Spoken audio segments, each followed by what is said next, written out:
कल हमने आपको दिखाया था मुंबई में कैसे एक शख्स ने बच्चों को बंधक बना लिया। रोहित का गुनाह लेकिन पूर्व मंत्री पर सवाल। कल मैंने आपको बताया था देश की आर्थिक राजधानी मुंबई में कैसे एक शख्स ने बंधक बना लिया, स्टूडियो में बंधक बनाया बच्चों को। न सिर्फ बंधक बनाया, अगली तस्वीर में आपको दिखाऊं, उसने अपना वीडियो जारी किया और उसने वीडियो जारी करके बताया वो ऐसा क्यों कर रहा है। बेशक अंदर पुलिस और कमांडो पहुंची और ये मारा गया, लेकिन ये कैसे पूरा ऑपरेशन चला और इसके पीछे की कहानी क्या है, इनसाइड स्टोरी, वो अब निकलकर सामने आई है। आइए आपको बताऊं इसके पीछे आखिर सच क्या है। पवई इलाके में के आरए स्टूडियो में बच्चों को इसने बुलाया। आरए स्टूडियो में एक्टिंग की क्लास के लिए बुलाया। रोहित आर्या वहीं काम करता था। 100 से ज्यादा बच्चे ऑडिशन के लिए पहुंचे। एक वेब सीरीज के ऑडिशन के नाम पर इसने बुलाया। 100 में से 17 बच्चों को बंधक बनाया। अमीर बच्चों को अलग रखा, गरीब बच्चों को अलग रखा। एक दादी और उनकी पोती को भी बंधक बनाया। बच्चों को बार बार गन दिखाई इसने। पुलिस और कमांडोज की टीम ने उसके बाद ऑपरेशन शुरू किया। जब उन्हें पता चला बच्चे बंधक हैं, कमांडोज स्टूडियो में दाखिल होने की कोशिश करने लगे।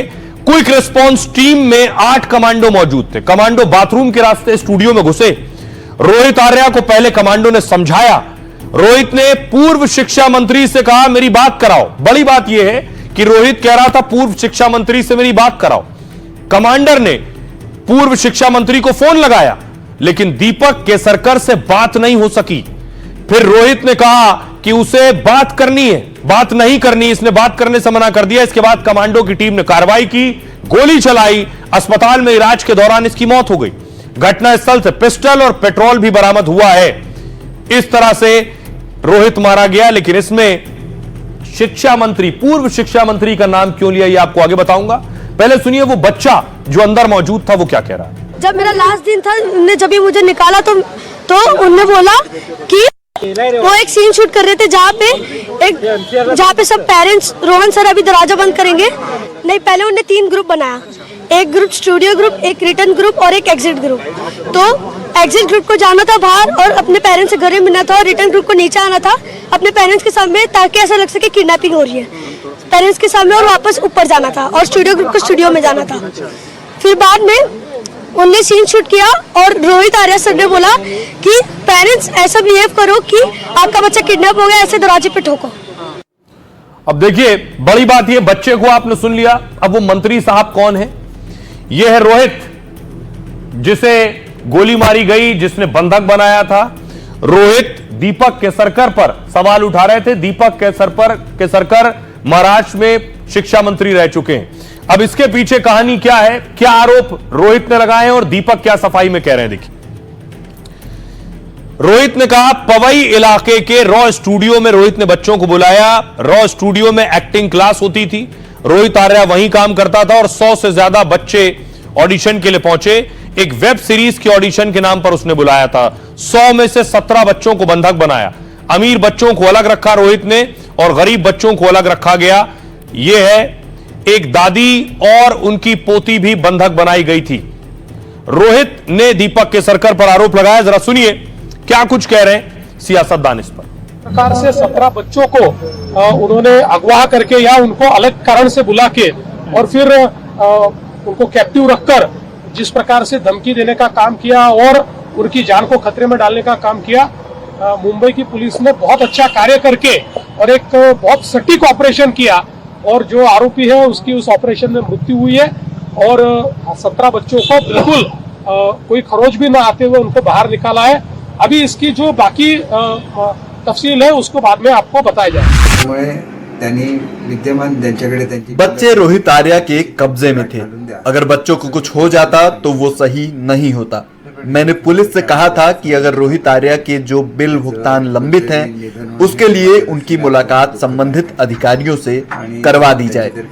अगर मुझे उससे बात करने दिया जाता और समाधान नहीं निकलता और वो बच्चों को कुछ कर देता तो मैं खुद को कभी माफ नहीं कर पाता। बड़ी होना चाहिए क्यों किडनैप किया, क्या पूरा इशू क्या है, और अगर डायरेक्ट उसको इनकाउंटर कर दिया तो पूरी स्टोरी मालूम नहीं पड़ेगी। हमारे जैसा आदमी ये सोचेगा कि ये किडनैप करके रखा है इतने दिनों से, क्यों किडनैप किया, क्या इशू है पूरा, उसके बाद उसको फांसी के फंदे पे चलाना चाहिए। सरे आम दिन दहाड़े अगर एक इस तरह का बददिमाग इंसान ये हरकत कर सकता है तो कहां सुरक्षा कहां है? आम आदमी के लिए सुरक्षा कहां है? रोहित का आरोप था कि दीपक केसरकर के विभाग में उसका लगभग 2 करोड़ रुपए बकाया था जो उसे आज तक नहीं मिला, जिसके वजह से उसने बच्चों को बंधक बनाया। आइए खबरों में आगे बढ़ते हैं। आज की एक और खबर है, मंत्री बन गए अजहरुद्दीन। अजहरुद्दीन ने शपथ ली है मंत्री पद की, तेलंगाना के मंत्री पद की। तस्वीर आप देख रहे हैं क्रिकेटर अजहरुद्दीन को। I, Muhammad Azharuddin, do swear in the name of Allah that I will bear true faith and allegiance to the Constitution of India as by law established, that I will uphold the sovereignty and integrity of India, that I will faithfully and conscientiously discharge my duties as Minister for the state of। देखिए नए अवतार में अजहरुद्दीन अब नजर आएंगे। पूर्व cricketer Azharuddin ने मंत्री पद की शपथ ली है। तेलंगाना की रेवंत रेड्डी सरकार में पहले मुस्लिम मंत्री हैं। तेलंगाना की कांग्रेस सरकार में अभी एक भी मुस्लिम मंत्री नहीं था, जिससे मुस्लिमों को प्रतिनिधित्व नहीं देने के आरोप लग रहे थे। उनके शामिल होने के बाद रेवंत रेड्डी कैबिनेट में अब 16 मंत्री हो गए। दरअसल हैदराबाद की जुबली हिल्स विधानसभा सीट पर अभी चुनाव होने वाले हैं। 30% मुस्लिम वोटरों वाली इस सीट पर 11 नवंबर को वोटिंग होगी। अजहरुद्दीन के मंत्री बनने से कांग्रेस को फायदा मिल सकता है। अजहरुद्दीन 2023 में इस सीट से चुनाव हार चुके, अभी एमएलसी हैं। इस बीच बीजेपी ने अजहर के मंत्री बनाए जाने का विरोध किया है। बीजेपी ने आचार संहिता उल्लंघन बताकर ईसी से शिकायत की। अजहरुद्दीन 2009 में मुरादाबाद से कांग्रेस के टिकट पर एमपी बने थे। 2014 में उन्होंने राजस्थान से लोकसभा चुनाव लड़ा लेकिन हार गए चुनाव। 2018 में उन्हें तेलंगाना कांग्रेस का कार्यकारी अध्यक्ष बनाया गया। उन्होंने 99 टेस्ट मैचों में भारतीय टीम का प्रतिनिधित्व किया। 100वें टेस्ट से पहले अजहरुद्दीन पर मैच फिक्सिंग के आरोप लगे। 2000 में बीसीसीआई ने अजहर को लाइफ टाइम के लिए बैन किया था। हालांकि 2012 में आंध्र प्रदेश हाईकोर्ट ने बैन को हटा दिया था। आइए आपको सुनवाता हूं, शपथ लेने के बाद सुनिए अजहरुद्दीन क्या कह रहे हैं। मुझे ये इजाजत मिला है और मैं इंशाल्लाह मेरी तरफ से पूरा अपलिफ्टमेंट ऑफ डाउन ट्रॉडन और नीचे के तबके में काम करूंगा और बिल्कुल ईमानदारी से काम करूंगा। जब से स्टेट खेलना स्टार्ट किया, जब से क्रिटिसिज्म में फेस कर रहा हूँ, तो मुझे इतना इसका ज्यादा फर्क नहीं पड़ता।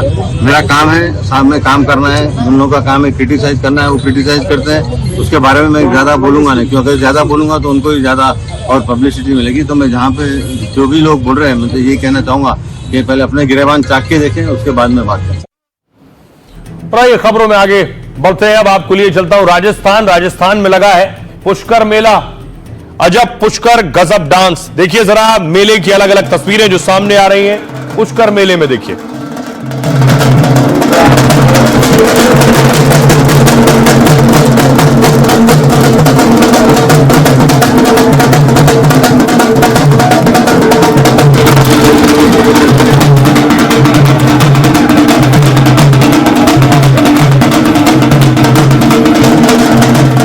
अंतर्राष्ट्रीय पुष्कर मेला अपने पूरे शबाब पर है। देसी और विदेशी सैलानियों की भीड़ उमड़ रही है और एक से एक पशु इस मेले में दिखाई दे रहे हैं। सबसे पहले मेले में हुए ऊंटों का डांस देखिए।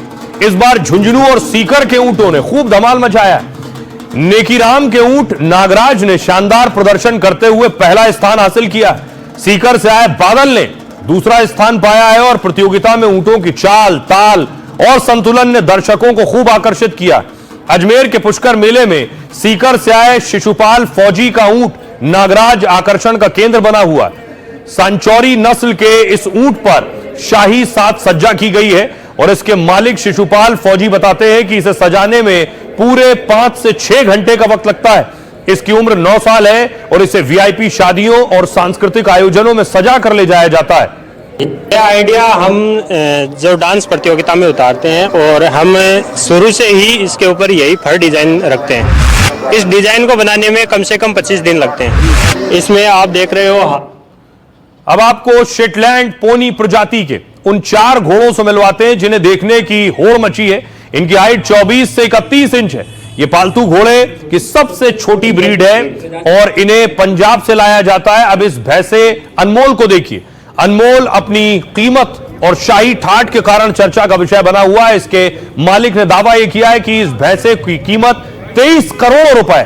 भैंसे की कदकाठी और उसकी चमकदार काली त्वचा देखकर लोग हैरान हैं। पुष्कर पशु मेले में देसी और विदेशी खिलाड़ियों के बीच पारंपरिक खेलों की अनोखी भिड़ंत हुई है। लंगड़ी टांग और गिल्ली डंडा जैसे खेलों ने मैदान में जोश भर दिया है। इन खेलों के आयोजन का उद्देश्य भारतीय संस्कृति को दुनिया में पहचान दिलाना है।